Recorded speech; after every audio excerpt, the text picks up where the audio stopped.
If you're on a boat on the water, you are going to be paying very close attention to the weather.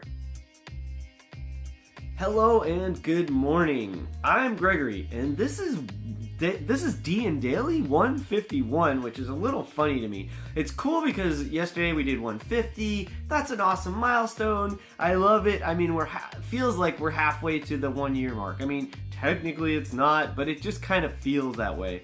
Anyway, 150 DnDaily vlogs here. That's cool. Today's 151, which is funny to me because, you know, there's an alcohol called Bacardi 151, and if you don't know about it, I'll let you check it out on your own, and it's kind of harsh stuff, so I'm not recommending it. I'm not endorsed by Bacardi or anything remotely like that. It's just funny because it triggers that name memory or something. And speaking of memories and creating great memories at the table with your friends when you're playing D&D or any other RPG, something interesting came up this morning.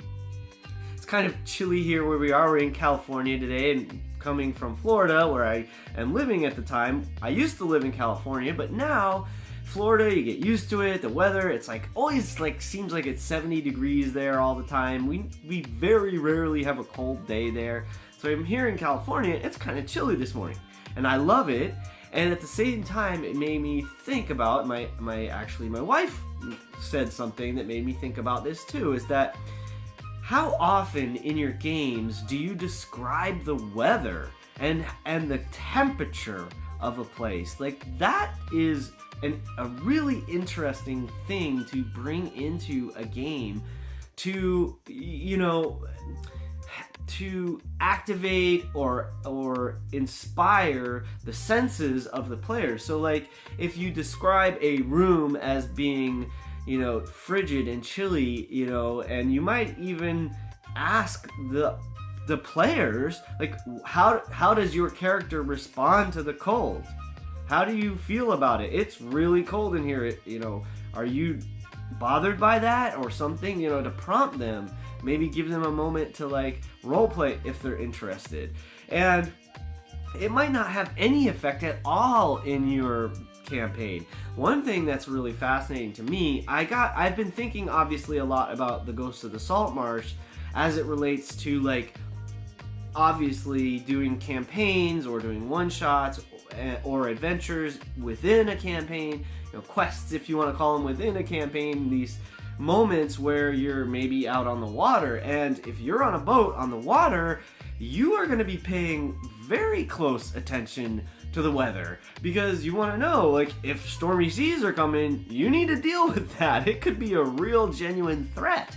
So have you ever used that in your campaign? Like, where you, like, I think this might be a great idea where, especially if you're doing a travel, like, montage or whatever you want to call it, you know, the characters are going from point A to point B. They're going from their little dinky town to some village far away or some, you know, ancient ruin, or they're going to a big city or what have you. And, you know, maybe the random encounter that happens on that trek, maybe it's not gnolls or goblins or a giant, or maybe it's not a monster or creature or something like that.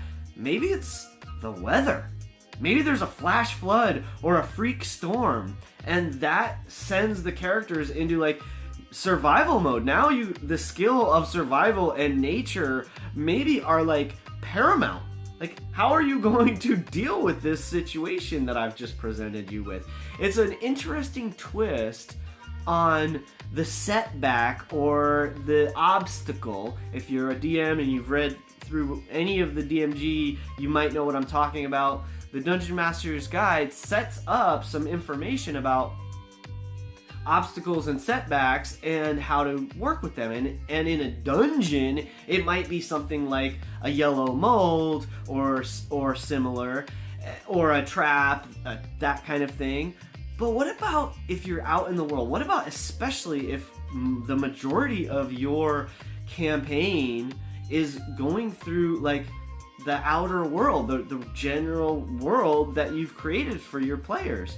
Maybe using the weather as a target trigger special event is something that could really help you in creating something new and memorable for your players.